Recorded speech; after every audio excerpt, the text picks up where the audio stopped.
Anjur Husnul Khatimah ialah sebuah projek bagi mengisi saudara keperluan insan-insan di permukaan bumi ini, iaitu untuk mati dalam Husnul Khatimah sesuai dengan doa kita. Allahumma khtim lana bi husnul khatimah wa la takhtim alaina bisu'il khatimah. InsyaAllah sebuah projek, sebuah kampus, sebuah kompleks yang dinamakan Anjur Husnul Khatimah yang akan didirikan tidak berapa lama lagi, dan insyaAllah akan memberikan khidmat yang terbaik kepada seluruh umat Islam untuk hidup dalam Islam dan mati dalam Husnul Khatimah. Wassalamualaikum warahmatullahi wabarakatuh. Anjur Husnul Khatimah ialah sebuah projek bagi mengisi saudara keperluan insan-insan di permukaan bumi ini, iaitu untuk mati dalam Husnul Khatimah sesuai dengan doa kita. Allahumma khtim lana bi husnul khatimah wa la takhtim alaina bisu'il khatimah.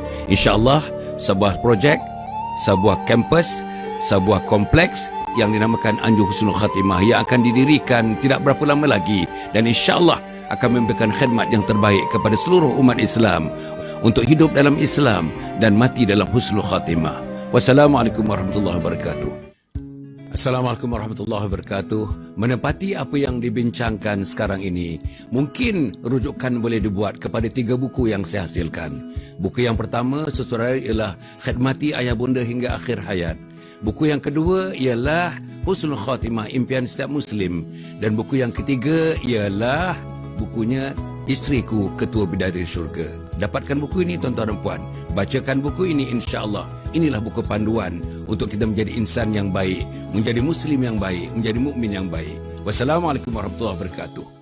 FUSMOVE Childcare Center adalah sebuah organisasi yang melaksanakan fungsi-fungsi untuk mendidik, mengasuh anak-anak. Program yang kita kenalikan ini ialah untuk membantu ibu bapa. Kita hendak anak-anak tuan-tuan sihat, fizikalnya, tahap intelektualnya, tahap emosionalnya. Yang pentingnya ialah tahap spiritualnya. FUSMOVE Childcare Center ini, FUSMOVE artinya sentiasa ke depan saja. Mereka akan berdiri sebagai orang yang pertama, duduk dalam saf pertama.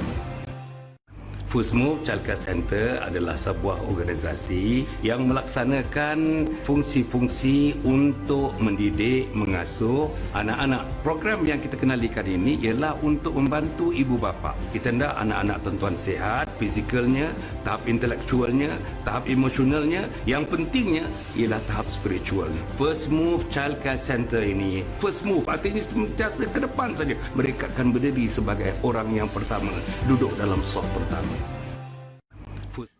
Assalamualaikum warahmatullahi wabarakatuh.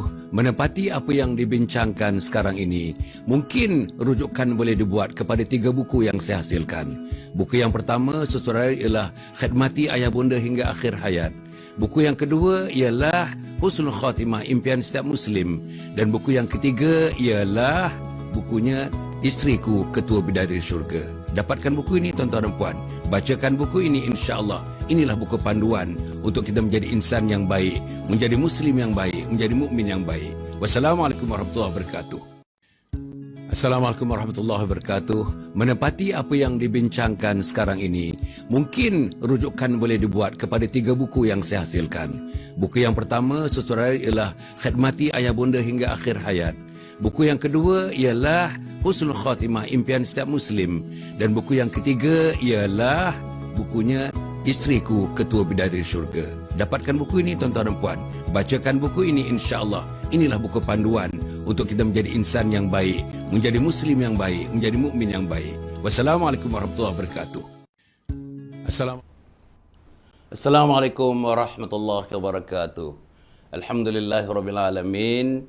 Wassalatu wassalamu ala asyrafil anbiya'i wal mursalin sayyidina Muhammadin wa ala alihi wa sahbihi ajma'in. Subhanaka la ilma lana illa ma 'allamtana innaka antal alimul hakim wa la haula wa la quwwata illa billahil aliyyil azim.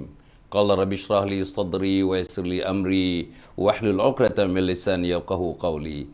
Qala Allah Ta'ala fi kitabil aziz, a'udzu billahi minasyaitonir rajim.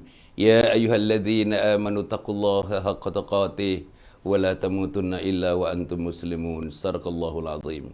Para penonton yang dirahmati sekalian, alhamdulillah pada malam ini kita bersiaran lagi para penonton. Alhamdulillah. sejak 13 hari bulan Mac sampai malam ini dan sampai hari ini kita terus bersiaran. Boleh katakan tidak ada stop, tidak ada yang tertinggal. Hanya pada menyambut Hari Raya Aidilfitri yang lalu kita ada sikit berehat sebentar. Dan Alhamdulillah tuan-tuan dan puan, setiap kali kita bersiaran, kita menampilkan beberapa personaliti untuk meneliti beberapa tajuk dan membincangkan bersama dengan kita, mencerahkan, memberikan pencerahan-pencerahan kepada beberapa isu yang berdepan dengan kita sekarang, yang kita mendepani isu-isu yang setengahnya sebahagian daripada kita, mungkin termasuk saya, kita dibelenggu oleh isu-isu dan tidak tahu di mana jalan keluarnya untuk kita menyelamatkan diri kita, anak-anak kita, keluarga kita dan akhirnya masyarakat dan umat. Sebab itu tuan-tuan dan puan, malam ini kita memilih satu tajuk, budaya berhibur melampau, budaya berhibur melampau. Agaknya tajuk ini sengaja dibuatkan dengan nada negatif. Sebab tuan-tuan dan puan, bukan kita nak menegatifkan hiburan itu semata-mata, tetapi tuan-tuan dan puan untuk mencongkel sedikit kesedaran kepada kita. Apa yang kita saksikan siang dan malam, pagi dan petang, apa yang diletakkan di kaca-kaca TV, apa yang ada dalam handphone, dalam smartphone kita, dan apa yang dibicarakan di mana-mana juga kita berjumpa dengan teman-teman kita. Tanyakan kepada kita, tanyakan kepada diri kita. Kepala kita ni menjurus kepada Allah ke, ataupun kepala kita ni menjurus kepada memuliakan Nabi Muhammad ke, ataupun kepala kita ni sudah dibancuh, diasuh, diadun kepada sesuatu yang menjauhkan kita daripada Allah Subhanahu Wa Taala.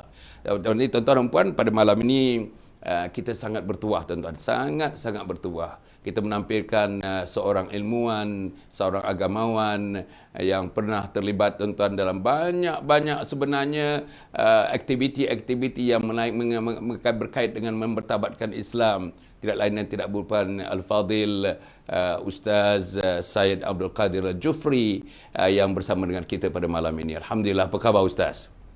Alhamdulillah, Datuk, apa khabar? Baik.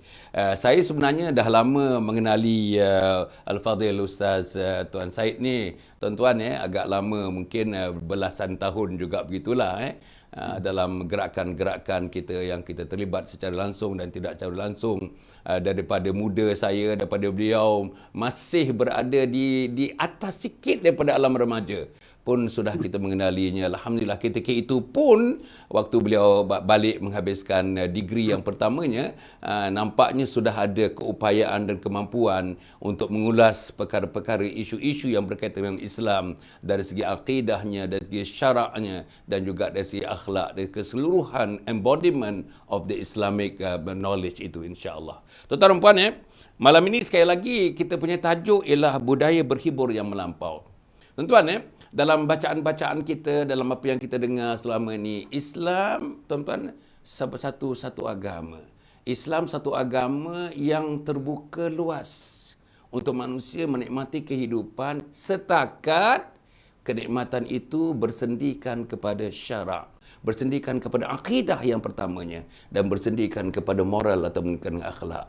Kalau misalnya akidahnya well taken care of, syaraknya, syariatnya well taken care of, akidah moralnya, akhlaknya well taken care of, bagi Islam, tuan-tuan dan puan, apalagi hal-hal mengenai keperluan fitri, keperluan semula jadi manusia, tuan-tuan, ingin berlapang-lapang, ingin bersembang-sembang, ingin bersantai-santai, ingin kata orang untuk memuaskan kehendak-kehendak hati kecil manusia, jiwa dalaman manusia, maka tuan-tuan dan puan, Islam pun meraihkan keinginan-keinginan manusia yang sedemikian. Tetapi dalam keraian itu pun pastinya ada batas-batasnya. Pastinya ada SOP-nya. Sekarang perkataan SOP, Tuan Syed, nampaknya hari-hari kita menyebutkan ikut SOP, tak ada SOP, ikut SOP, tak ada SOP. Malam ni barangkali elok juga kalau new normal ni, tuan-tuan, kita new normal. Malam ni kita tengok new normal SOP yang telah diletakkan Allah Subhanahu Wa Taala. New normal kita, tuan, Islam, the new normal Islam will remain new until the day the doomsday, sampai hari kiamat kita masih baru. Jadi untuk memulakan tajuk ini, budaya berhibur melampau ini, saya persembahkan, saya minta kepada Al-Fadhil Ustaz Datuk Syed Abdul Qadir Al-Jufri untuk memulakan perbincangan ini. Apa mukadimah yang paling sesuai bila kita membincangkan tajuk budaya berhibur melampau ini? Sila Ustaz. Bismillahirrahmanirrahim. Alhamdulillah. Wassalatu wassalamu ala sayyidina wa habibina wa syafi'ina Rasulillah wa ala alihi wa sahbihi wa mawalah amma ba'd. Terima kasih pada Ayahanda Datuk Dr. Hassan Ali dan juga seluruh penonton dan tak terlupa jawatan kuasa ataupun ahli yang berada di sebalik tabir teknikal kita. Jadi Alhamdulillah, syukur pada Allah. Datuk, sebelum kita pergi jauh Datuk, saya suka untuk mengajak semua kita untuk menambahkan pahala kita dengan menambahkan satu lagi niat kita duduk dalam majlis ilmu. Sebab kita duduk dalam majlis ilmu ni Datuk, kan kita ada banyak niat kita. Kita nak belajar, kita nak mengamalkan ilmu, kita nak mengisi masa dengan aktiviti yang Allah Ta'ala redha, menghargai nikmat akal yang Allah Ta'ala bagi dan sebagainya. Ada satu lagi niat kita pada malam ini adalah kita sedang memuliakan bulan yang dimuliakan oleh Allah Ta'ala, iaitu bulan Zulkaidah. Bulan Zulkaidah ni bulan yang Allah Ta'ala muliakan. So malam ni kita start dulu dengan salah satu daripada niat kita malam ni adalah untuk memuliakan bulan yang Allah Ta'ala muliakan. So pahala pun lebih banyak bila kita pelbagaikan niat-niat kita. Okay. Datuk minta saya introkan tadi. Sebenarnya intro daripada Datuk tadi dah cukup cantik sebenarnya. Okay. Intro yang kedua. Sila Ustaz, sila. Dalam Islam, kita diajar supaya, dan agama Islam itu sendiri, konsepnya kita diajar untuk, ada satu konsep dipanggil la ifrat wa la tafrid. Okey. Apa maksud dia? Ifrat maksudnya adalah berlebih-lebihan, melampau-lampau. Okey. Dan tafrid pula terlalu kurang. Melampau-lampaunya pula kurang sikit sangat. Kan? Jadi dia ada ifrat, dia ada tafrid. Dan Islam agama yang dipanggil sebagai pertengahan, yang disebutkan juga oleh Nabi SAW, khairul umuri awsatuha. Sebaik-baik perkara adalah yang sedang-sedangnya. Jadi dia bukan tinggalkan terus sampai tak ada langsung ataupun terlalu kurang, dan tidak juga berlebih-lebihan melampau-lampau. Apa yang melampau biasanya memang tak betul lah tu. Memang tak kena lah tu. Datuk, saya pernah pergi ke dibawa ke plant Petronas Ethylene. Ethylene ni yang buat plastik tu kan. Dia dari gas, dia jadikan plastik tu. Saya pergi ke dia punya plant dia tu. Dia ada banyak, apa nama benda tu yang tinggi tu, lepas tu dibakar. Jadi dia ada pemanasan gas tu yang dia punya temperature dia sangat-sangat tinggi. Sampailah akhir sekali menghasilkan plastik tersebut lah. Hablur tu, dia hasilkan hablur plastik tu. Jadi bila pergi ke sana, saya pergi ke control room dia, saya tengok setiap satu tempat tu diletakkan sensor yang tertentu. Dia orang letak dekat control room tu, dia akan dengar bunyi titik dan sebagainya, bunyi aja. Saya pun perhati, saya tanya dia orang, ni bunyi ni apa dia ni? Dia orang pun tunjuk. Dia kata, Ustaz, cuba tengok ni. Dekat bawah sekali ni, dia ada suhu dia. Suhu antara, saya pun tak ingatlah suhu dia berapa. Katakanlah antara suhu dia 100 darjah Celsius dengan 120 darjah Celsius. Kami kena pastikan suhu yang paling bawah ni berada antara 100 hingga 120. Jangan lebih daripada 120, jangan kurang daripada 100. Kemudiannya suhu yang pertengahan tu contohnya 140 hingga 160. Kami kena pastikan dia tak boleh kurang dari 140, dia tak boleh lebih daripada 160. Yang paling atas sekali, katakanlah yang paling panas contohnya, katakanlah 200 degree. So dia tak boleh kurang daripada 200, tak boleh lebih daripada 220 contohnya. Saya pun tanya, kalau kurang apa jadi?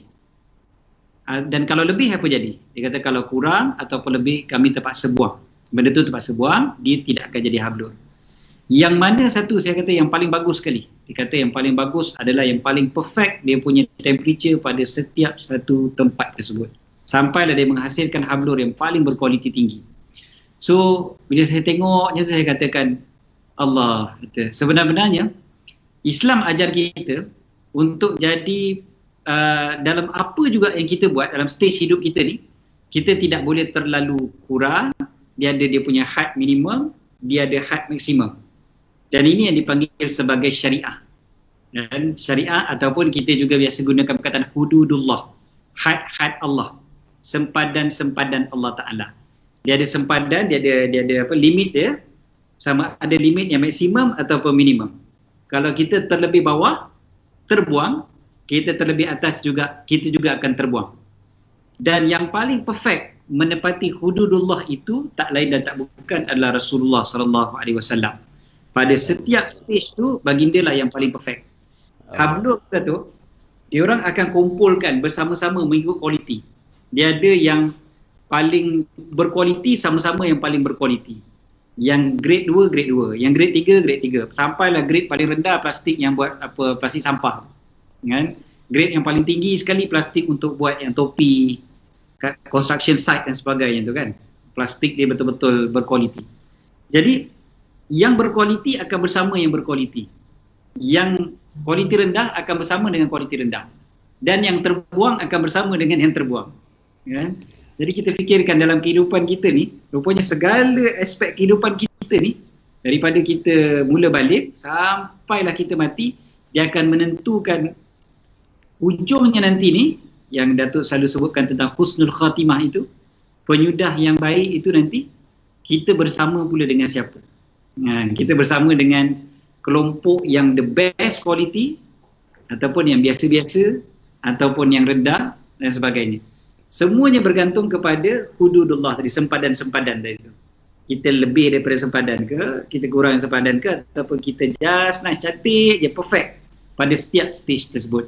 Samalah juga dengan hiburan yang kita bincangkan pada malam ni. Hiburan juga dia ada dia punya sempadan-sempadan dia. Dia manusia memerlukan hiburan, tadi Datuk sebutkan tentang fitrah, kita memerlukan kepada hiburan. Tetapi hiburan juga dia ada sempadan dia. Kalau kita terlajak terlebih daripada sempadan tersebut, maka akhir sekali na'udzubillah, kita juga akan terbuang. So budaya sampai pula jadi budaya pula. Datuk apa tajuk kita malam ni, budaya hiburan yang melampau pula. Jadi budaya berhibur kan, budaya berhibur yang melampau lebih teruk lagi lah. Maknanya bukan sekadar dia melampau sekali-sekala, tapi dah jadi sampai satu budaya. Yang maknanya satu kumpulan yang begitu ramai buat secara berterusan pula. Itu baru jadi budaya kan.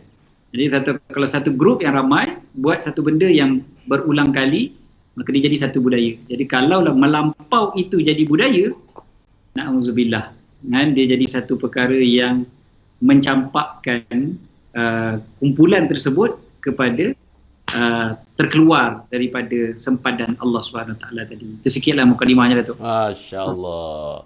Ustaz, ya. Dengan analogi, dengan metafor daripada polyethylene mengeluarkan plastik daripada 100-120 degree yang di bawah, dalam 200 yang 140, 160 di pertengahan, dengan 200 di atas, kita mesti kepada yang pertengahan. Itu yang cantiknya. Melebih pun tidak, mengurang pun tidak, terlampau lebih pun tidak, terlampau kurang pun tidak.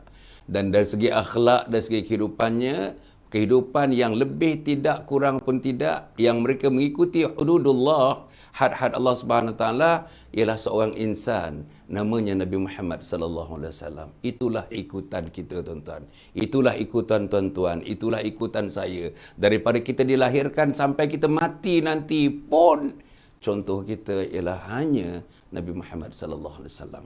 Tapi dalam itu metafor, itu analogi tadi, dan dibuatkan analogi itu kepada keadaan kita berhibur sekarang ini tuan-tuan dan puan ya.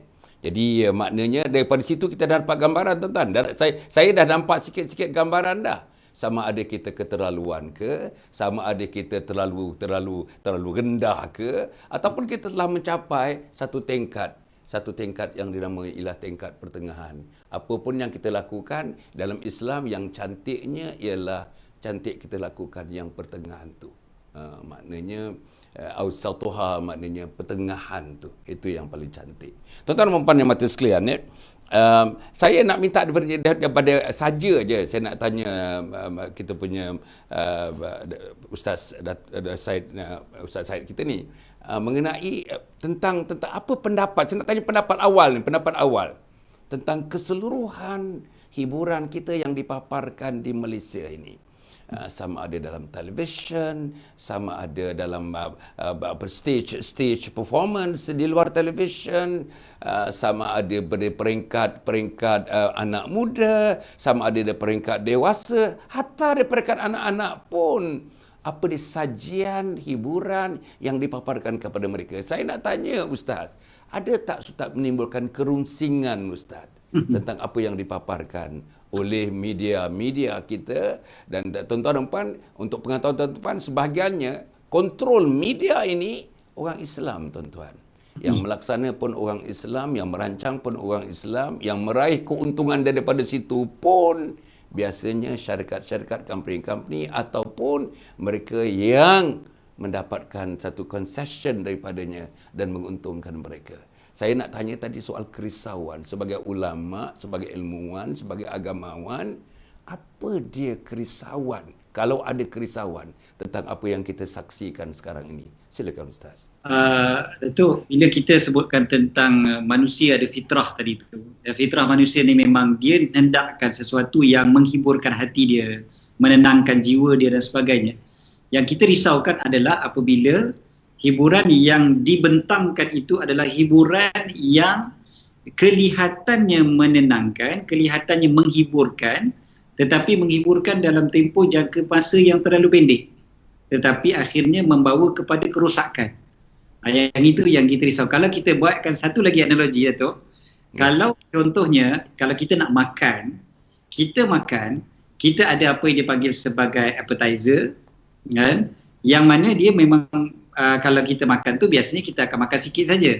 Appetizer itu sebenarnya untuk membuka selera kepada kita makan main course, kan? Bukannya kita makan appetizer tu sampai 3-4 mangkuk, kan? Itu satu sudut. Dan kemudiannya pula makanan ni pula ada makanan yang berkhasiat, ada makanan yang merosakkan tubuh badan, bahkan mungkin ada yang beracun, contohnya dadah dan sebagainya. Jadi manusia ni dia nak makan, dia bukan tak nak makan, dia nak makan. Tetapi kalau dihidangkan kepada dia makanan yang merosakkan dalam keadaan dia lapar kepada makanan dan dia tak tahu nak memilih pun makanan yang mana, yang terhidang pada dia hanyalah makanan-makanan yang merosakkan, maka dia akan makan makanan yang terhidang depan mata dia. Yang kita risaukan dalam masyarakat kita pada hari ini, yang dihidangkan itu adalah makanan-makanan yang merosakkan itu, ataupun sama ada appetizer mungkin ada sedikit, tetapi yang main course ni adalah main course yang merosakkan. Contohnya lah kata hiburan kita, hiburan-hiburan yang di sama ada media cetak, media elektronik, yang media yang berbentuk konvensional ataupun media yang berbentuk moden sekarang ni, yang media tradisional, TV dan sebagainya, ataupun internet sekarang ni, apps dan macam-macam. Ini semua dia dihidangkan dalam bentuk yang mungkin menggiurkan. Kalau makanan itu dibentangkan dengan segala macam dia punya presentation dia tu, Datuk, memang presentation yang menggiurkan. Memang nampaknya memang itulah dia yang aku perlu dan itulah yang mengenyangkan aku. Tapi rupanya bila mereka berhibur dan terus berhibur dengan perkara tersebut, mereka tak sedar yang jiwa mereka tu masih lagi kosong. Dan hiburan-hiburan yang ada tu, mereka rasa itu menghiburkan mereka, itu boleh mengenyangkan jiwa mereka. Dan kalau kita sebut tadi makanan, sengaja saya bawakan analogi makanan sebab makanan kita nampak dia mengenyangkan perut. Tapi hiburan ini kita tengok dia mengenyangkan tak jiwa seseorang tu. Akhir sekali dia terus lapar dan dia terus mencari lagi hiburan lain, dia terus mencari hiburan lain. Jadi daripada satu dia pergi kepada stage yang berikutnya, dia pergi kepada makin dahsyat dan makin dahsyat. Akhirnya kalau kita tengok penghibur-penghibur tu rupanya pun tidak tenang. Berapa ramai penghibur-penghibur yang mengalami depresi, kan? Berapa ramai penghibur-penghibur yang kalau di luar negara yang menghiburkan kita di negara kita, mereka penghibur antarabangsa, tapi akhir hayat mereka di tali gantung, bukan tali gantung di penjara, tapi mereka sendiri yang menggantung diri mereka sendiri, kan? Baru-baru ni, baru 2 minggu lalu ada seorang pelakon star Bollywood bunuh diri. Saya tak tahu, saya tak kenal pelakon-pelakon Bollywood ni, kan? Saya bagi tahu pada isteri saya bagi tahu kata ada another Bollywood star bunuh diri.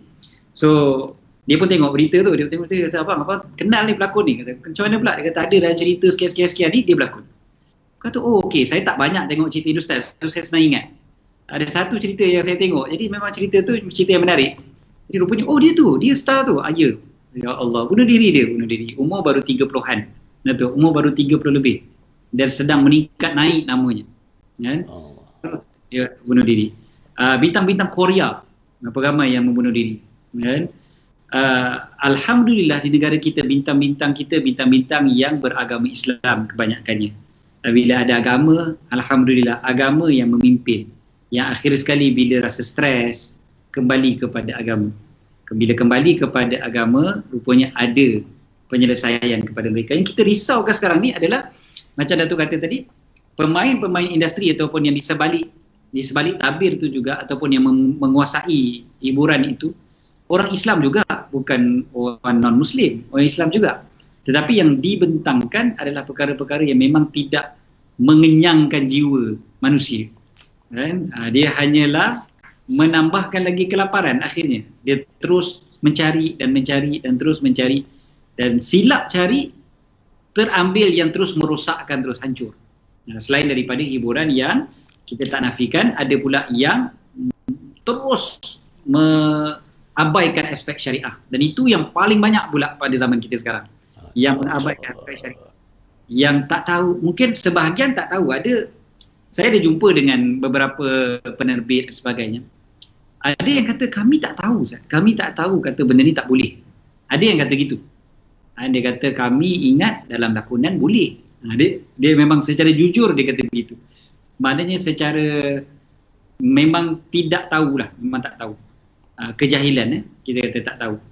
Tapi ada sebahagian bukan perkara yang tak tahu, sebab perkara yang memang jelas benda tu memang bercanggah dengan syariah, yang semua orang, layman mana pun semuanya tahu. Dia tetap buat semata-mata kerana perlukan dipanggil apa, rating yang tinggi.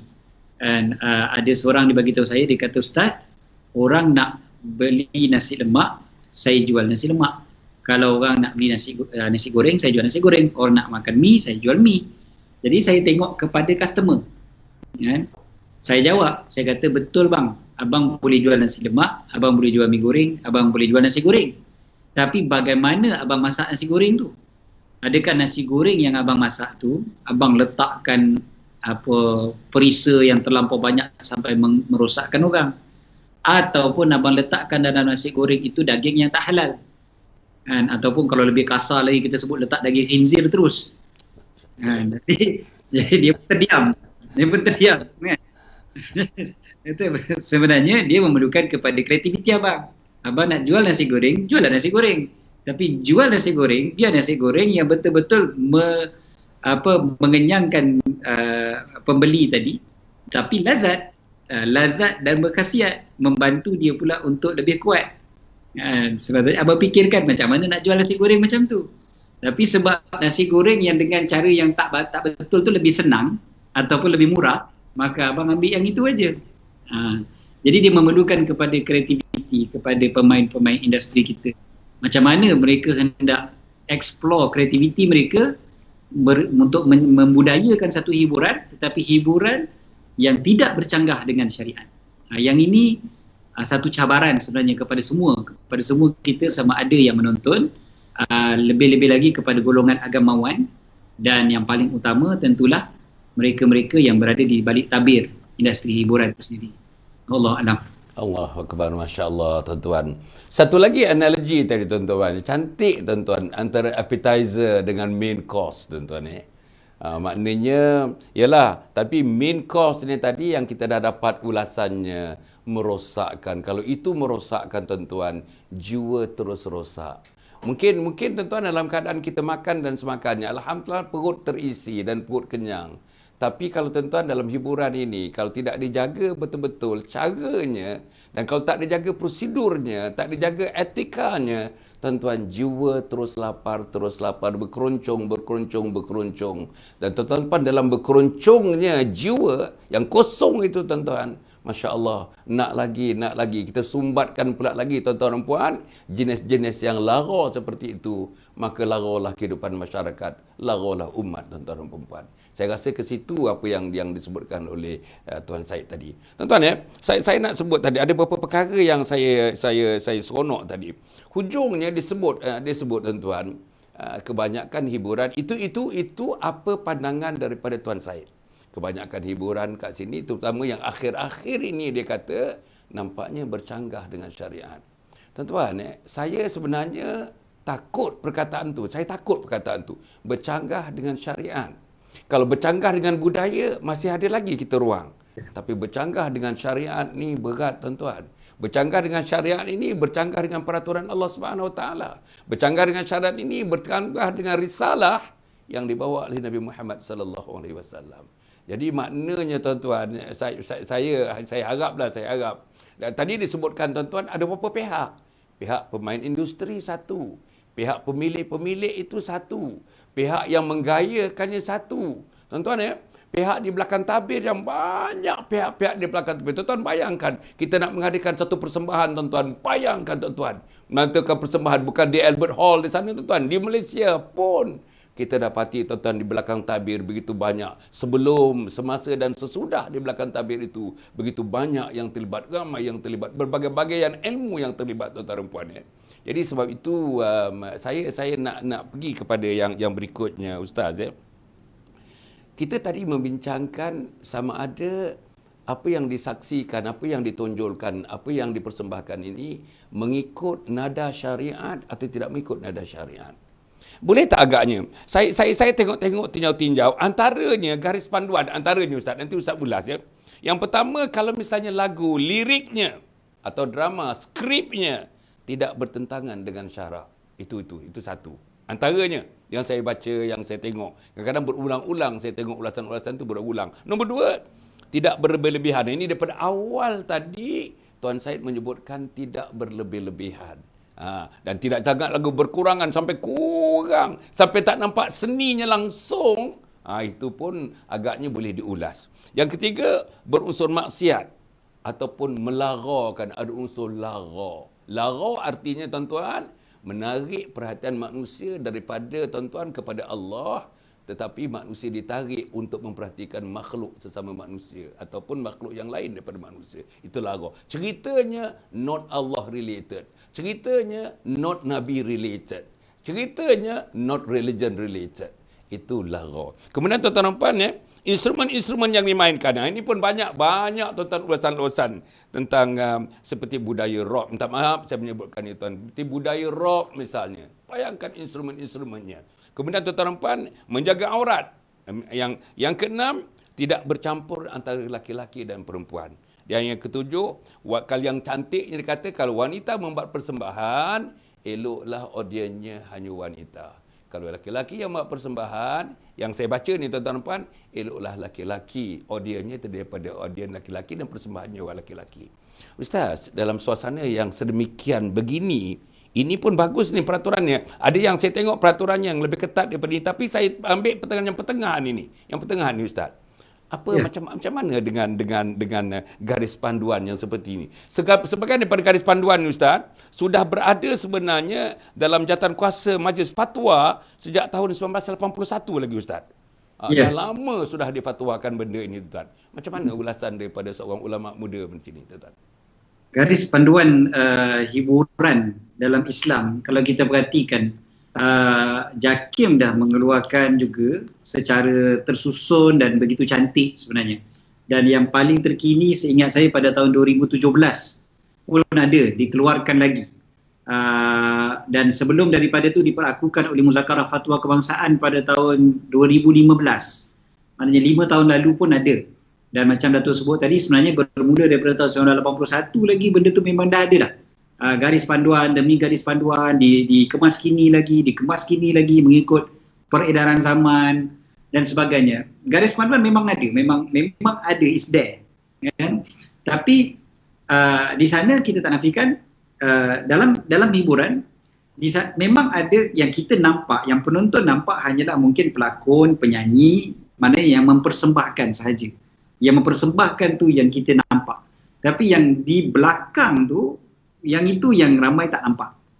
Daripada sama ada yang menulis skripnya, sama ada daripada editornya, pengarahnya, penerbit eksekutifnya. Kemudiannya yang lebih besar lagi daripada itu adalah yang menentukan dasar-dasarnya. Sama ada dasar-dasar itu di syarikat, dipanggil syarikat TV, syarikat network itu sendiri, ataupun dasar yang lebih besar lagi daripada itu, dasar negara itu sendiri, yang memegang jawatan berkaitan dengan hiburan dan sebagainya. Jadi ada berlapis-lapis dari kita sebut, dan sejauh mana yang setiap lapis ini hendak patuh kepada apa yang telah diputuskan oleh muzakarah fatwa yang telah diputuskan dalam garis panduan yang dikeluarkan oleh JAKIM dan sebagainya. Dan dalam negara kita, kalau kita nak kira dari sudut enforcement semata-mata, memang ia agak sukar. Kita tak nafikan sebab walaupun muzakarah fatwa, sebab muzakarah fatwa sebenarnya kalau kita perhatikan, dia tidak ada kuasa undang-undang untuk memaksa mana-mana pihak. Dia tidak ada autoriti. Tetapi yang ada autoriti adalah fatwa bagi setiap negeri. Apabila digazetkan fatwa, apabila digazetkan di negeri tersebut, barulah ada autoriti untuk negeri tersebut sahaja. Manakala hiburan ini pula dia berbentuk kebangsaan, dia berbentuk bahkan bukan sekarang kebangsaan lagi, international, antarabangsa pula. Jadi bila dari segi kalau kita nak harapkan dari sudut penguatkuasaan, mungkin agak sukar. Melainkan ada kesungguhan daripada mereka yang memegang tampuk pemerintahan, ataupun kita panggil yang melakukan dasar bagi setiap stesen. Contohnya dasar-dasar itu, kalau dasarnya adalah hiburan sekadar gelak ketawa, maka gelak ketawa sajalah ini akan disajikan kepada penonton. Itu kalau di TV, di radio. Manakala di internet pula, di yang sekarang yang lebih dahsyat, yang lebih membimbangkan kita sebenarnya adalah yang ada dekat tangan kita ni, Datuk. Ya. Datuk dulu anak-anak Datuk, saya tak pasti Datuk kat rumah dulu waktu membesarkan anak-anak, TV mungkin ada kat rumah kan? Ada. Ada. TV pun dia tak ada letak kat rumah kan? Okey. Jadi saya juga dibesarkan, ayah saya letak ada TV kat rumah. Tapi TV itu dihadkan. Ada masa-masa yang tertentu tak boleh tengok langsung. Yang kita boleh tengok kalau waktu kita budak tu mungkin waktu petang ada kartun sikit, okey boleh tengok. Kan? Nanti dah dekat-dekat maghrib memang confirm TV semua kena tutup. Dan waktu malam pun tak boleh tengok TV. No TV at all. Kan? Kadang-kadang kita ngintai tengok kan, abah pergi tengok TV, kita pun mengintai tengok dia tengok majalah 3 kan. Kita pun mengintai tengok majalah 3. Rasa-rasa macam dewasa dah waktu tu boleh tengok. Jadi waktu tu senang nak kontrol. Saya fikir memang senang kontrol. Tapi sekarang ni budak seusia 2 tahun kan, dia dah reti dah nak explore sendiri. Dia tahu dah nak tekan itu, tekan ni dan sebagainya. Bayangkan kalau budak tu dah 5 tahun, 6 tahun. Datuk budak umur 7 tahun telah ditangkap menonton video lucah dengan kawan-kawan. 7 tahun dah tu. Dia kecil lagi kan. Kita tengok tu, ya Allah, saiz tubuh badan dia kecil lagi. Tapi tengok dengan kawan-kawan yang semua darjah 1, semua 7 tahun, tengok video lucah. Allah. Di satu sekolah tahfiz. Sekolah tahfiz. Allah. Jadi ini cerita 3-4 tahun lepas. Jadi sekarang ni maknanya ini lebih kita bimbangkan sebenarnya. Okay, TV tu satu, bagi kita tahu ada dasar-dasarnya, ada apa semua tu. Tapi bagaimana pula dengan yang ini? Ya? Macam mana agaknya yang akan mengawal dan sebagainya? Maka tak ada yang boleh kontrol dari segi enforcement itu, kecuali memang betul-betul yang paling kuat, yang paling hebat yang boleh kawal diri kita adalah iman. Takwa, yang dipanggil sebagai takwa, takutkan Allah Ta'ala, ingatkan Allah Ta'ala. Maka anak-anak generasi-generasi berikutnya ni, walaupun ada benda ni dengan yang sangat senang, nak download apa pun sangat senang, nak install apa-apa pun sangat senang, tanpa pengetahuan mak bapak pun boleh, walaupun kita kata ada apps untuk menghalang dan sebagainya, tetapi dia sentiasa ada pusing kanan pusing kiri dia untuk masuk juga ke situ. Maka tak adalah yang lain yang boleh membantu, yang boleh menyelamatkan generasi akan datang ni kecuali iman, kecuali takwa. Masya-Allah. Allah Ta'ala yang melihat mereka. InsyaAllah. Ustaz, kita nak pause sekejap, kita nak berhenti, ada break sekejap tuan-tuan dalam 1 minit, mendengar sedikit pesanan daripada Yayasan Sabha. Sebelum tu Ustaz, nanti kita bila datang seorang penonton kita, Nurhayati Osman. Apa dia kata, hiburan yang melampau ditayang di TV, mereka terlalu memuja penghibur yang diminati dan boleh merosakkan akhlak mereka. Ini memuja ni makna idolized. Icon. Iconize. Jadi kita pergi kepada situ nanti. Kalau tanyakan kepada anak-anak kita, siapa idola kamu? Idola kamu siapa? Tuan-tuan akan tengok nanti siapa idola mereka. Tuan-tuan dan puan, kita mendengar sekejap saja dalam 1 minit pesanan daripada Yayasan Sabha. Lepas tu kita bermula dengan menjawab sedikit sentuhan daripada Puan Nur Hayati Osman tadi. Silakan. Anjur Husnul Khatimah ialah sebuah projek bagi mengisi saudara keperluan insan-insan di permukaan bumi ini, iaitu untuk mati dalam husnul khatimah sesuai dengan doa kita, Allahumma khtim lana bihusnul khatimah wa la takhtim alaina bisu'il khatimah. InsyaAllah sebuah projek, sebuah kampus, sebuah kompleks yang dinamakan Anjur Husnul Khatimah yang akan didirikan tidak berapa lama lagi, dan insyaAllah akan memberikan khidmat yang terbaik kepada seluruh umat Islam untuk hidup dalam Islam dan mati dalam husnul khatimah. Wassalamualaikum warahmatullahi wabarakatuh. Assalamualaikum warahmatullahi wabarakatuh. Menepati apa yang dibincangkan sekarang ini, mungkin rujukan boleh dibuat kepada 3 buku yang saya hasilkan. Buku yang pertama, saudara, ialah Khidmati Ayah Bunda Hingga Akhir Hayat. Buku yang kedua ialah Husnul Khatimah, Impian Setiap Muslim. Dan buku yang ketiga ialah bukunya Isteriku, Ketua Bidadari Syurga. Dapatkan buku ini tuan-tuan dan puan. Bacakan buku ini, insya-Allah. Inilah buku panduan untuk kita menjadi insan yang baik, menjadi muslim yang baik, menjadi mukmin yang baik. Wassalamualaikum warahmatullahi wabarakatuh. FUSMUV Chalka Center adalah sebuah organisasi yang melaksanakan fungsi-fungsi untuk mendidik, mengasuh anak-anak. Program yang kita kenalikan ini ialah untuk membantu ibu bapa. Kita hendak anak-anak tuan-tuan sihat, fizikalnya, tahap intelektualnya, tahap emosionalnya. Yang pentingnya ialah tahap spiritualnya. FUSMUV Chalka Center ini, FUSMUV artinya sentiasa ke depan saja. Mereka akan berdiri sebagai orang yang pertama, duduk dalam saf pertama. FUSMUV Chalka Center adalah sebuah organisasi yang melaksanakan fungsi-fungsi untuk mendidik, mengasuh anak-anak. Program yang kita kenalikan ini ialah untuk membantu ibu bapa. Kita hendak anak-anak tuan-tuan sihat, fizikalnya, tahap intelektualnya, tahap emosionalnya. Yang pentingnya ialah tahap spiritualnya. FUSMUV Chalka Center ini, FUSMUV artinya sentiasa ke depan saja. Mereka akan berdiri sebagai orang yang pertama, duduk dalam saf pertama. FUSMUV Chalka Center adalah sebuah organisasi yang melaksanakan fungsi-fungsi untuk mendidik, mengasuh anak-anak. Program yang kita kenalikan ini ialah untuk membantu ibu bapa. Kita hendak anak-anak tuan-tuan sihat, fizikalnya, tahap intelektualnya, tahap emosionalnya. Yang pentingnya ialah tahap spiritualnya. FUSMUV Chalka Center ini, FUSMUV artinya sentiasa ke depan saja. Mereka akan berdiri sebagai orang yang pertama. Para penonton yang dihormati sekalian, alhamdulillah kita dah mendengar sedikit pesanan walaupun berulang tadi. Minta maaf tuan-tuan dan puan ya. Balik tadi kepada Puan Nur Hayati Osman ni Tuan Said ya. Hiburan yang melampau ditayangkan di TV, mereka terlalu memuja. Ini yang saya berisau ni Ustaz. Mereka selalu memuja penghibur yang diminati, yang boleh merosakkan akhlak mereka. Jadi macam mana Ustaz kalau kita tengok, bukan anak muda, orang tua pun kalau ditanyakan ikon dia siapa, idola dia siapa, tuan-tuan, bila dia tanya, saya mengadakan summer camp selama 40 tahun Ustaz ya.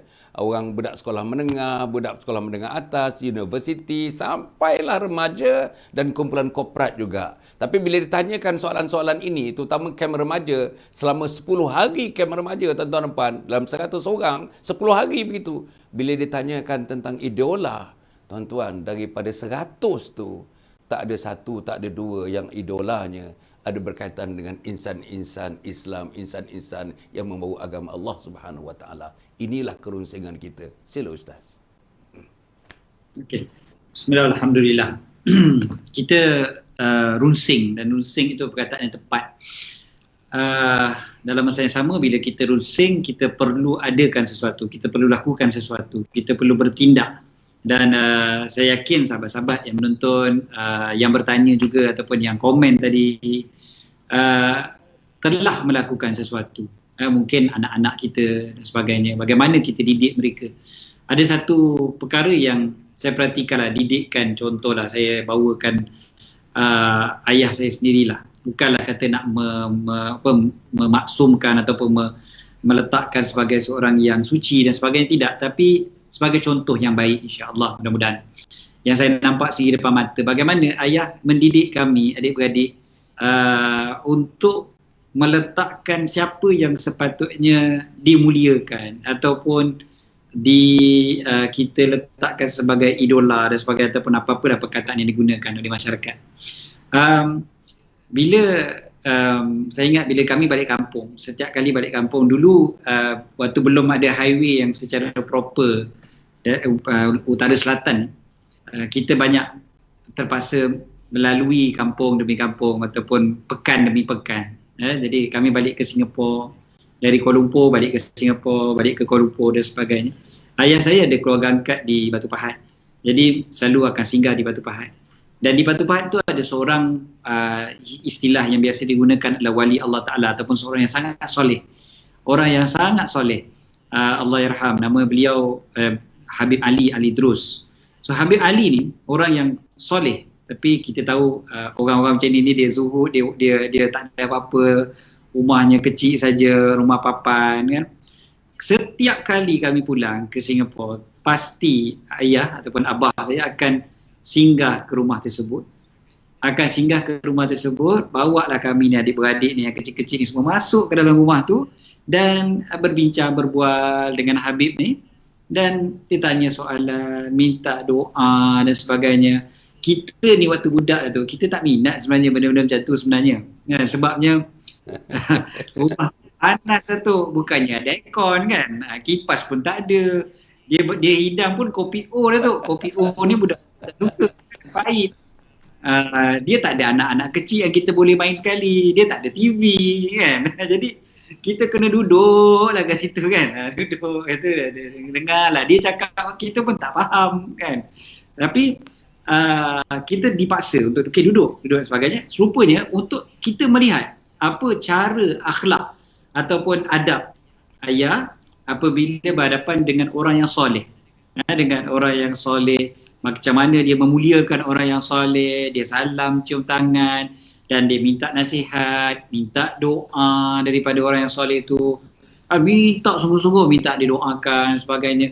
Kemudiannya, okey, dah keluar. Tak payah lama pun tak apa. Tapi kita dah dapat pengajaran secara, kita panggil perbuatan kan, bukan dengan perkataan. Bukan beliau perlu beletih pada kita, kau jumpa orang soleh kau kena muliakan.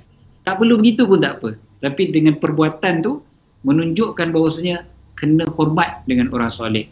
Jadi orang soleh ni lah yang hebat. Kita muliakan ayah. Biasa anak-anak dia melihat ayah hanyalah superhero dia.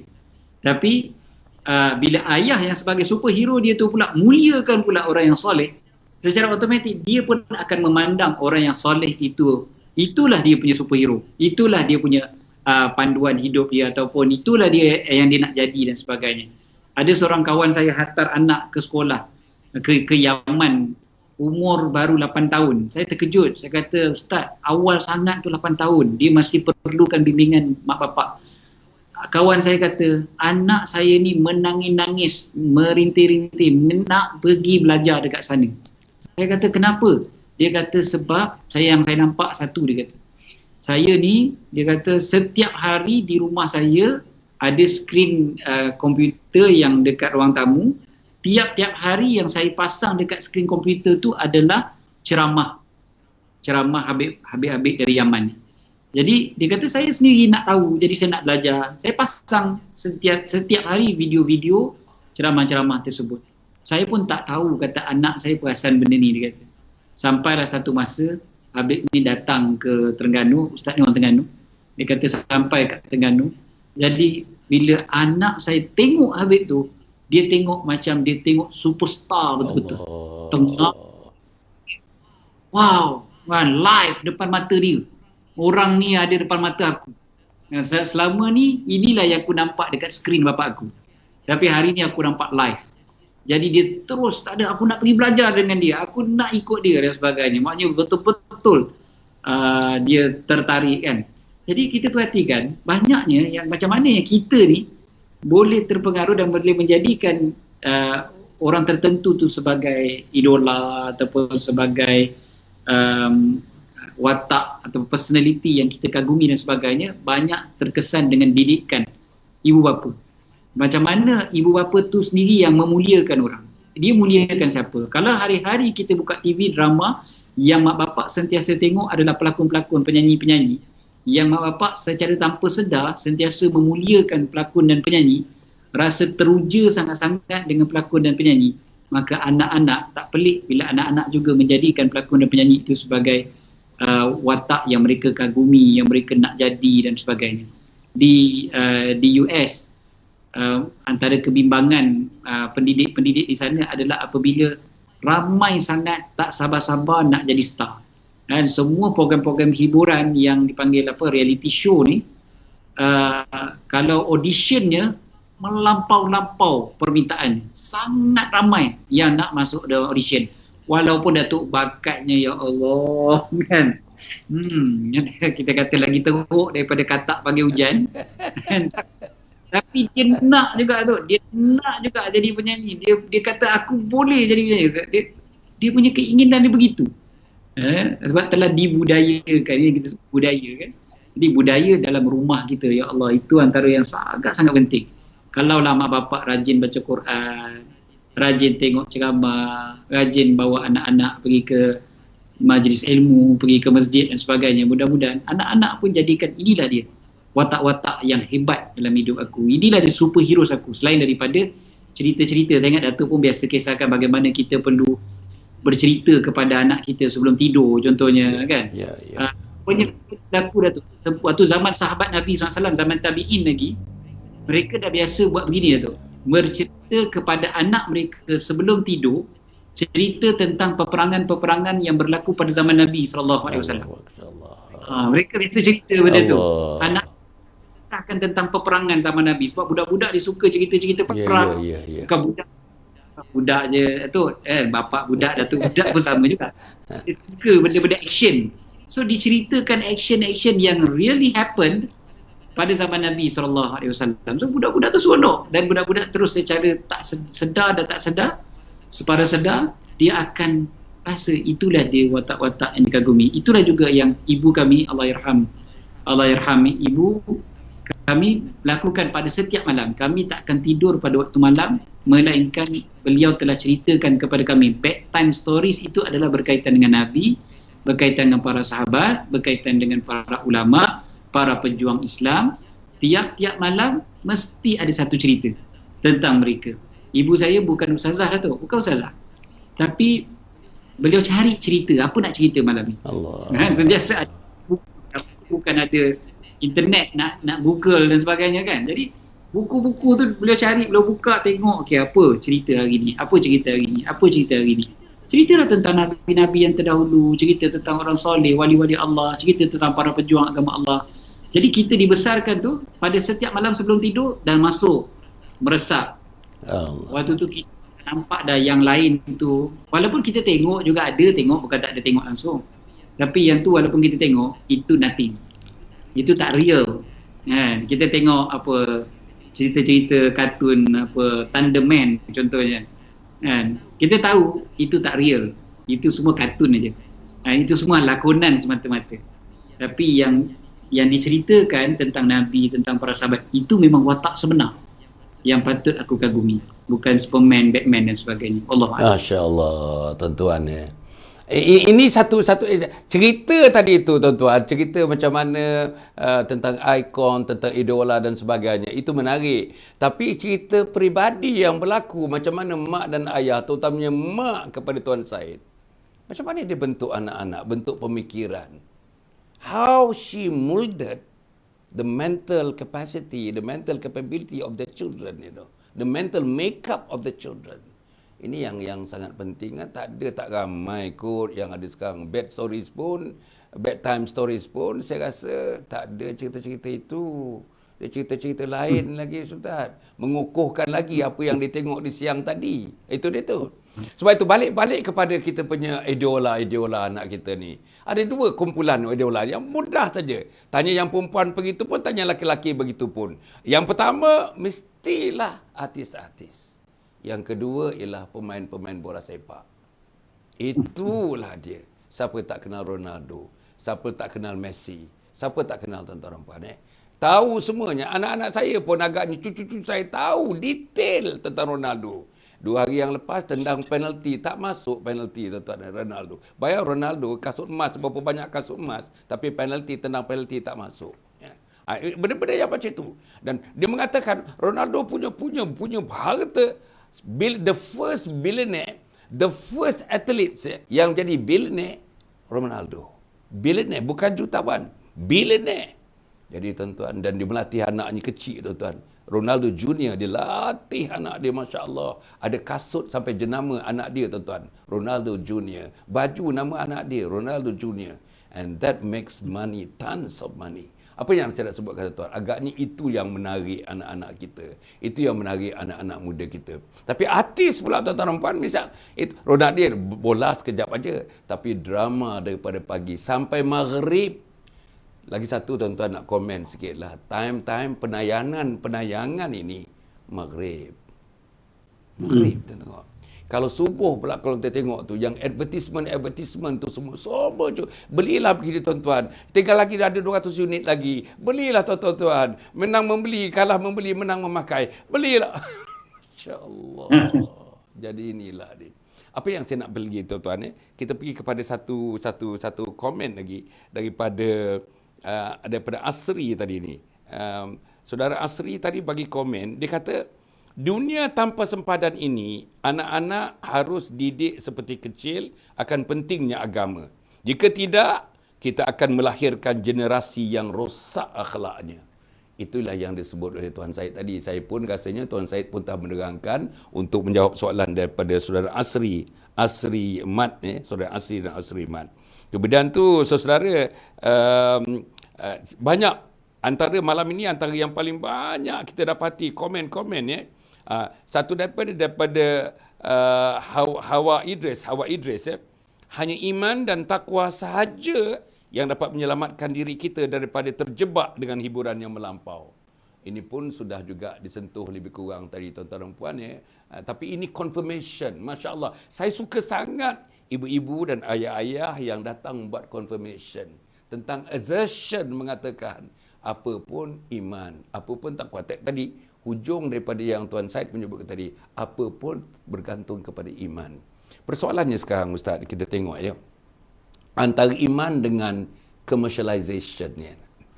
Saya ingat tentang garis panduan SOP mengenai pakaian, mengenai penampilan, sama ada drama, terutamanya hiburan-hiburan yang bercorak nyanyian dan sebagainya Ustaz. Dah ada, saya ingat lagi masa saya muda-muda pun dah ada. Rambut sekian, pakaian sekian, seluar sekian, ada semuanya dah. Tapi tak dapat bertahan Ustaz. Sebab nilai komersialnya agak terjejas kalau ikut SOP itu. Jadi commercialization overrides yang lainnya. Akhirnya kita ni tuan-tuan, kita ni dalam kepala kita ringgit and sen. Tenggelam syarak tak apa, ringgit and sen timbul. Tenggelam akidah tak apa, ringgit and sen timbul. Tenggelam akhlak tak apa, ringgit and sen timbul. Dalam suasana yang demikian ni, dalam dunia commercialization, dalam dunia yang penuh dengan tawaran-tawaran materialism, dengan semangat dan falsafah materialistik ini, macam mana Ustaz kita nak keluarkan diri kita ni, selain daripada macam mana mak Ustaz mengajar Ustaz daripada kecil-kecil. Apa yang kita nak bentangkan pada para penonton ribuan yang menyaksikan kita pada malam ini? Apa yang kita nak bagikan kepada mereka sebagai dinding-dinding perisai yang kita nak bagi kepada mereka untuk mendindingi mereka daripada terjebak dalam gejala-gejala yang disebutkan itu? Sila Ustaz. Okey. Yalah, bila kita sebutkan tentang commercialization, nilai komersial itu selalu mengatasi segala yang lain. Tapi Datuk, perasan kalau tak menetap perasan atau tidak, waktu kita berdepan dengan COVID-19, dibuat PKP dengan segala macam SOP, nilai komersial jatuh nombor 2. Kan? Ataupun kita panggil business aspect diletakkan ke tepi. Ekonomi punya kepentingan diletakkan ke tepi. Bahkan politik yang selalu sangat orang Malaysia ni bincang pasal politik tak habis-habis pun diketepikan sebentar. Mula-mula Perdana Menteri umumkan 2 minggu stay at home, kan? Dan memang benar-benar berlaku 2 minggu itu, Masya Allah, rakyat Malaysia kebanyakannya taat, kan? Dan memang Alhamdulillah kita perlu salute rakyat Malaysia, Masya Allah, memang mengatasi daripada banyak negara-negara yang lain, yang memang taat duduk di rumah tu, walaupun bukan satu perkara yang mudah sebenarnya.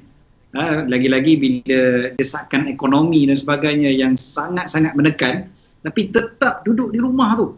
Maknanya boleh pula kan nilai ekonomi itu kita ketepikan sebentar. Boleh pula kita letak dia nombor 2, nombor 3 dan sebagainya.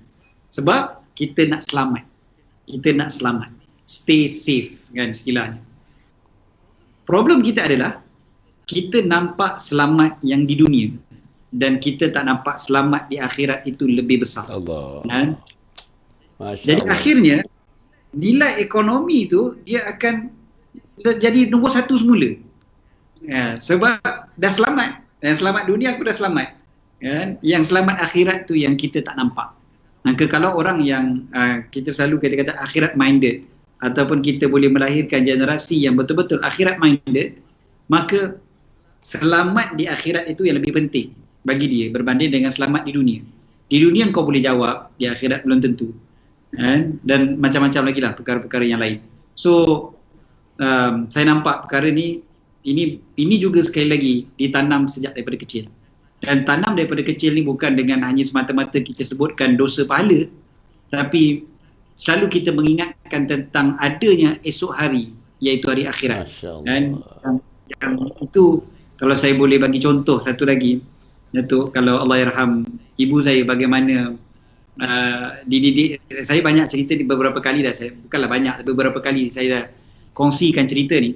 Datuk, kalau kita waktu kecil-kecil, budak-budak waktu kecil, kalau dia makan tak habis, nasinya ada lagi dalam pinggan, budak-budak kan, biasanya mak bapak akan sebut, mak akan sebut lah, biasanya mak lah, dia akan sebut kesian nasi ni, nanti dia nangis, kan Datuk kan. Memang itu satu benda yang biasa. Tapi waktu saya disebutkan begitu oleh ibu saya, Allah yarham, dia sebut, dia kata kesian nanti nasi ni nangis. Saya dari kecil memang suka bertanya, memang suka bertanya. Jadi saya tanya balik, saya tanya Umi, kenapa nasi ni nak nangis? Kan eloklah dia selamat, dia tak kena makan. Jadi dia selamat, sepatutnya dia tak nangis. Jadi apa yang dijawab? Ada mak bapak mungkin kalau anak tanya macam tu, dah kau diamlah, habiskan makanan. Tapi Allah yarham, ibu saya dia jawab gini je. Dia panggil saya Abdul Kadir. Dia kata, Abdul Kadir, kan kita kan orang Islam, kan? Orang Islam nanti dekat akhirat kita akan masuk syurga. Nasi ni dia nangis sebab dia tak dapat ikut Abdul Kadir masuk syurga. Jadi bawa terus pemikiran itu ke akhirat, terus ke syurga. Allah. Kan? Dan untungnya seseorang yang dapat masuk syurga, sampai nasi pun menangis sebab tak dapat bersamanya ke syurga. Memang begitu sekali. Jadi itu waktu kecil, itu memang kecil betul. Itu memang belum sekolah lagi. Jadi itulah cara kita bercakap dengan budak kan. Bila dah besar, bila dah mungkin dah remaja dan sebagainya, satu benda yang selalu difikirkan ataupun diterangkan, dan ini juga yang saya cuba terangkan dan saya cuba terapkan dalam keluarga, iaitu apa sahaja yang kita nak buang ke dalam tong sampah. Contohnya, apa sahaja yang kita nak buang ke dalam tong sampah, kita tanya, dekat akhirat boleh jawab ke tidak? Allah. Kalau rasa akhirat, silalah buang. Allah. Kan? Jadi membazir. Jadi itu contohnya. Banyak apa pun, hatta nak buang sampah pun kita akan ingat akhirat.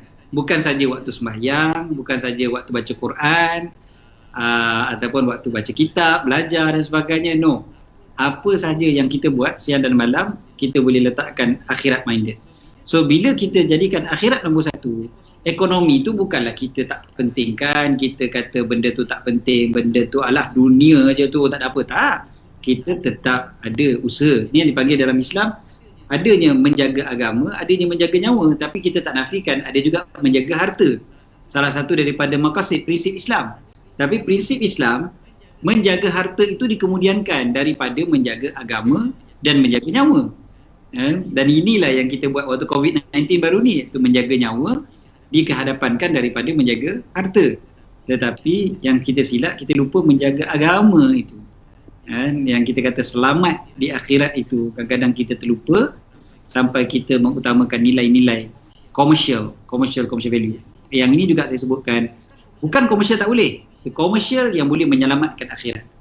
So kalau itu boleh dibuat oleh pemain-pemain industri hiburan kita dan juga pelaksana dasar, bukan pelaksana, pembuat dasar dan pelaksana dasar, memikirkan nilai komersial yang menguntungkan akhirat. So untung dunia yang menguntungkan akhirat, itulah yang sangat-sangat beruntung sebenarnya kita. Wallahualam. Masya Allah. Tuan-tuan, begitulah tuan-tuan apa yang disyarahkan oleh Tuan Syed. Saya seronok sebenarnya tuan-tuan. Apa yang disyarahkan tu satu yang hidup di depan kita. Apa yang dilaluinya masa kecil-kecil tuan-tuan dan puan, sebahagian daripada kita melalui benda yang sama. Tapi masalah besarnya, kenapa kita tak dapat meneruskan budaya mak dan ayah mendidik kita di waktu kita pula mempunyai anak-anak untuk dididik. Tuan-tuan, kalah kita tuan. Dengan hiburan kita kalah, dengan sports kita kalah, dengan TV kita kalah, dengan handphone kita kalah, semuanya kita kalah tuan-tuan. Dalam kekalahan itulah nanti tuan-tuan dan anak-anak dan kaum keluarga menemui Allah Subhanahu Wa Taala. Tuan-tuan, kita orang Islam ni pemenang tuan-tuan. Kita ni golongan muflihun, golongan faizun yang dimenangkan di dunia, yang dimenangkan di akhirat. Kita tuan-tuan dan puan. Tapi dalam keadaan kehidupan sekarang ini, yang kata kerisauannya tuan-tuan, kerana apa yang berlaku sekarang dalam dunia hiburan kita melanggar peraturan syariat, itu yang sebenarnya yang dirisaukan oleh Tuan Syed. Tuan-tuan dan saya mesti merasakan kerisauan itu. Tuan-tuan, apa yang saya nak sebutkan, Ustaz Hasila? Kita tak boleh banyak kontrol. There are certain things happening beyond our control. Yang pemerintah, yang orang nak merebut keuntungan daripada yang ada, soal commercial mindedness, soal business mindedness, soal ringgit dan sen dan sebagainya, soal orang menayangkan pemilik-pemilik TV station dan sebagainya. Those are beyond our control. Tetapi yang dalam within gelanggang kita yang kita boleh kontrol sebagai mak dan ayah, macam mak kepada ustaz buat kepada dia, macam ayah dia tadi pergi menziarah orang alim tuan-tuan di Batu Pahat itu, dia boleh buat. Jadi tuan-tuan dan puan, untuk kita dalam cerita kita ni tuan-tuan dan puan, hiburan yang melampau ni tuan-tuan, jangan kita jadi pelampau-pelampau tuan-tuan. Kita tidak seharusnya menjadi pelampau. Sebab saya ada agama. Sebab saya ada Rasulullah sallallahu alaihi wasallam. Lebih daripada itu, saya ada Khalik, saya ada Allah Subhanahu Wa Taala. Para penonton yang berhati sekalian, saya nak lanjutkan sikit aja agaknya. Mungkin ini yang terakhir agaknya dalam perbincangan kita ni, Ustaz. Ialah persoalan tentang anak-anak ini. Dia kerisauan kepada anak-anak ni. Minta maaf tuan-tuan dan puan, tentang ambil dua perkara tentang anak ni. Ilmu agama tentang amalan agama. On both counts, dua-dua counts. Ilmu agama dhaif, amalan agama pun dhaif. Tuan-tuan, kalau tak percaya, saya selalu sebut ni. Besok pagi tuan-tuan, besok pagi ataupun bila-bila, minta anak kita yang ada 3 orang di rumah, 2 orang dah pergi belajar, dah 2 dah habis belajar, 3 orang ada di rumah. Suruh dia seorang-seorang sembahyang subuh 2 rakaat. Depan kita. Demonstrasi. Baca hukum qaulinya, hukum fi'linya, hukum matinya kita tak tahu. Dan dapatkan seorang ustaz, minta ustaz datang daripada surau sekejap ustaz dalam setengah jam untuk semak apa yang anak saya buat tentang sembahyang. Saudara, saya terlalu yakin 3-tiganya gagal. Gagal saudara. Baca Fatihah pun gagal ustaz. Baca Fatihah pun gagal. Kalau mereka baca Alhamdulillahirabbil alamin, gagal lah tuan-tuan, gagal. Inilah yang perlu dilakukan. Dan kegagalan ini akan bertambah kalau misalnya Tuan Syed kata tadi, kerisauannya oleh kerana hiburan sekarang ni tidak menepati garisan-garisan syarak. Lagilah tuan-tuan, double gagal, triple gagal, quadruple gagal. Inilah yang berlaku dalam hidup kita. Ustaz, akhirnya Ustaz, macam mana kita nak meletakkan diri sebagai ibu dan ayah? Saya simpati kepada ibu dan ayah dan simpati kepada diri saya sendiri. Tapi saya dah tak ada anak, saya ada cucu-cucu tuan-tuan dan puan, yang besar, yang kecil. Jadi sebab itu saya seronok dengar ibu dan ayah dua-dua daripada Ustaz tadi. Dan hidup saya pun tuan-tuan ada iras-irasnya daripada kecil sampai tua macam ni tuan-tuan. Ayah saya Ustaz, 2 pertanyaan saja kepada anak-anak dia dan kepada siapa saja. Tak kisah umur berapa pun, sampai saya beranak pinak pun tuan-tuan, masuk saja rumah, tak sentuh apa lagi, tak duduk lagi. Ayah saya menyambut kami datang tuan-tuan, pasti 2 soalan. Sir, nama saya di rumah Nasir. Sir, dah sembahyang ke belum? Dah baca Quran ke belum? Dah sembahyang ke belum? Dah baca Quran ke belum? Itulah yang saya bawa ke overseas. 6 tahun setengah saya belajar di overseas. Kalau tak ada itu Ustaz, Hasan Ali hanyut Ustaz. Hanyut entah di mana Hasan Ali.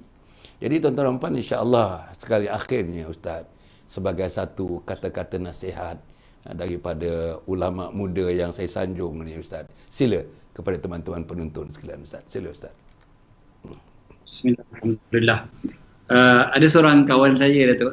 Saya teringat Datuk bila ditanya oleh ayah, dah sembahyang ke belum? Dah sembahyang ke belum?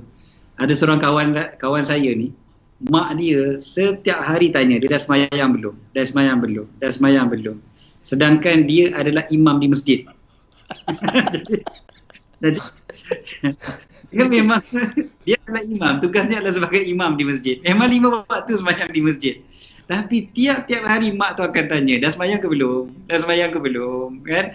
Menunjukkan bahawasanya tanggungjawab sebagai ibu dan ayah tu dia berpanjangan. Dia tak kira bila pun, dia tak kira siapa pun anaknya, tanggungjawab itu terus dipegang. Terus ada. Dan maknanya kita juga perlu berperanan macam tu. Apa yang dipanggil sebagai kita punya circle of influence, kan? Siapa yang kita boleh influence itu yang lebih penting, yang lebih besar sebenarnya apa yang peranan kita. Dan kita memang tahu bahawa kita, anak-anak kita bukan seperti mana Nabi SAW yang waktu kecilnya dipelihara oleh Allah Ta'ala apabila hendak pergi berhibur, kan, meninggalkan kambing-kambing di atas bukit dia bersama dengan kawannya untuk dijaga, turun ke kota Mekah untuk mendengar hiburan yang ada di kota Mekah ketika tu. Allah selamatkan Nabi SAW dengan menidurkannya, kan, terlelap sampai pagi, kan. Kawannya besok tanya macam mana semalam, best, enjoy. Nabi SAW jawab, aku tertidur, kan. Dan keduanya pun dilakukan sekali lagi, turun lagi, inginkan kehiburan tersebut, tapi ditidurkan lagi oleh Allah SWT. Apa yang kita boleh ambil pengajaran yang besar di sini adalah memang daripada budak lagi, fitrah manusia memang dia hendakkan kepada hiburan. Dia bukannya tak nak hiburan. Siapa pun kita memerlukan kepada hiburan. Tetapi kita perlu hiburan yang dijaga, dipelihara oleh Allah Subhanahu Wa Taala. Daripada tengok hiburan melalaikan, baik tidur. Sebenarnya itu antara pengajarannya. Okey. So bila kita nak ambil hiburan, Nabi SAW juga ada sebutkan sa'ah. Apa maksud sa'ah? Ada jam yang ni, ada jam yang ni. Ada masa untuk yang kau beribadat, kau menuntut ilmu. Ada masa untuk kau relax, kau duduk dengan keluarga, dengan anak isteri dan sebagainya.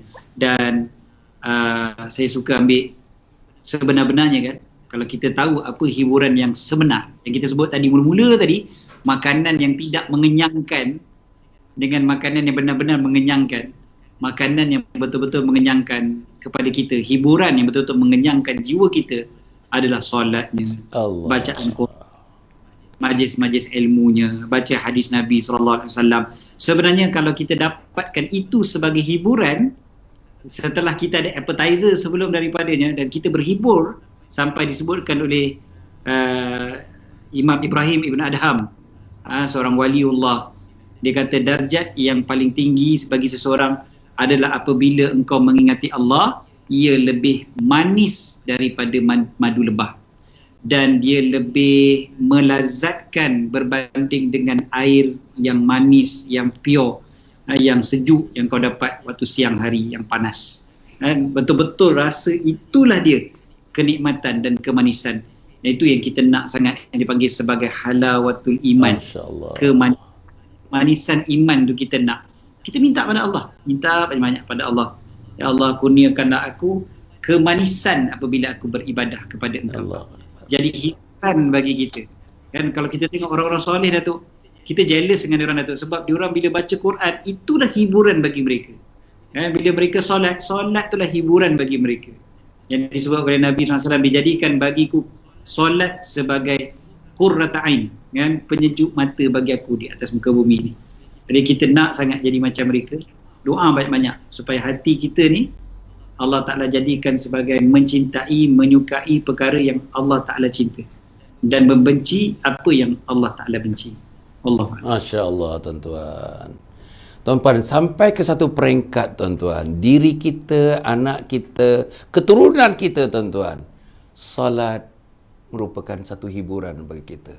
Quran satu hiburan bagi kita. Zikir satu hiburan daripada kita. Majlis ilmu malam ni, tuan-tuan, malam ni majlis ilmu 1 jam, tuan-tuan dan puan. 1 jam lebih sikit ni. Masya Allah, satu hiburan dari kita. Terlonjak-lonjak kita nak pergi besok pagi, pukul 7 besok pagi, titisan embun pagi. Terlonjak-lonjak. Aku nak dengar besok, aku nak dengar besok, aku nak dengar besok. Tuan-tuan, pasal merupakan satu hiburan. Hiburan yang bukan appetizer, tuan-tuan. Hiburan yang merupakan main course, tuan-tuan, yang disebutkan tadi. Tuan-tuan dan puan, jadi saya ingat, insya-Allah saya nak bacakan sikit-sikit aja daripada saudara Hanif Zaidin, Islam itu syumul sahabat. Kita asingkan kita rugilah guys. Suburkan Islam dalam masyarakat dan keluarga. Allah jaga kita salat, tuan-tuan dan puan. Apa dia sebut? Kemudian dalam Cikgu Suzy, sebahagian kupasan intipati, topik budaya, hibur yang melampau. Tuan-tuan, Tuan Syed, ada seorang cikgu nama Cikgu Suzy. Tiap-tiap kali kita bersiaran, dia mesti ada dan dia terus akan memberikan summary. Seluruh summary daripada awal pertanyaan sampai habis in a proper form. Presented by her, to facilitate our understanding dalam kita mengikuti program ini. Dan diharapkan insya-Allah sumbangan ini, tuan-tuan, inilah sebenarnya amal yang perlu dilakukan oleh setiap kita untuk membantu umat Islam tampil menyembah Allah Subhanahu Wa Taala. Kemudian tuan-tuan dan puan, kemudian saya nak sebutkan kemudian daripada Puan Balqis Hasan. While we salute to our PM and his team. Maknanya ialah tadi disebutkan, dan PM dah menunjukkan sifat baca doa, nampak gaya tak banyak berpolitik. Akhir-akhir ni kita tengok concentrate betul-betul macam mana nak memajukan umat Muhammad sallallahu alaihi wasallam. Well, saya pun sebenarnya sudah memberikan ucapan tahniah bila saya mendengar dia membaca doa satu masa dulu, tuan-tuan dan puan, dan sehingga ini saya suka tengok sebab he less talking about politics, more talking about how can we improve life while we are facing satu musibah yang 100 tahun dulu pun tak berlaku, mungkin 100 tahun akan datang pun tak berlaku, namanya COVID-19 ini. Kemudian tuan-tuan dan puan, daripada Zila Dezil, sukanya sama idola mereka. Sampai wallpaper handphone juga ada gambar-gambarnya. Gambar artis dan juga gambar tadi pemain-pemain bola sepak terutamanya. Tuan-tuan dan puan, daripada Balqis Hasan, artis dan pemain bola memang sepak itulah idola, bukan saja orang muda, tapi yang tua-tua pun sama aja, kata dia. Masya-Allah, tuan-tuan. Kemudian tuan-tuan, yang akhirnya saya ingin menyebutkan, mudah-mudahan tuan-tuan Hanif Zaidin lagi, subhanallah, Allahu Akbar, ibu-ibu boleh ambil approach dari ustaz. Subhanallah, result dia mesti ajaib dan majlis, maknanya baguslah, tuan-tuan dan puan, insya-Allah. Jadi ini adalah di antara komen-komen daripada tuan-tuan. Tapi yang jelasnya, tuan-tuan, mereka nak ikuti lagi, nak dengar lagi. Saya nak cadangkan nanti kepada Tuan Syed, kalau tuan-tuan setuju, kalau dia setujulah, dia yang lapang hanya macam malam ini, tuan-tuan. Hari Ahad, malam Isnin macam ni, kalau boleh ditampil dalam rancangan kita ni, jangan banyak-banyaklah, sebulan 2 kali ke begitu, insya-Allah, ataupun sebulan sekali pun sekurang-kurangnya. Kerana kita nak dengar, tuan-tuan, kita nak dengar cerita dia masa kecil-kecil pun, tuan-tuan dan puan. Cerita itu asing bagi anak-anak, tapi dalam asing itulah kita hendakkan anak kita familiar dengan cerita-cerita yang seperti itu. Itulah cerita yang mendidik. Itulah yang cerita merentangkan jalan yang diredai oleh Allah Subhanahu Wa Taala. Dan kepada ibu dan ayah, termasuk saya yang dah tua bangka ni, saya pun perlu mendengar cerita-cerita seperti itu, tuan-tuan dan puan. Jadi akhirnya saudara yang saya muliakan sekalian, Allah memberikan kekuatan kepada tuan-tuan, Allah memberikan kekuatan kepada saya, dan saya nak yang akhirnya daripada asri mat.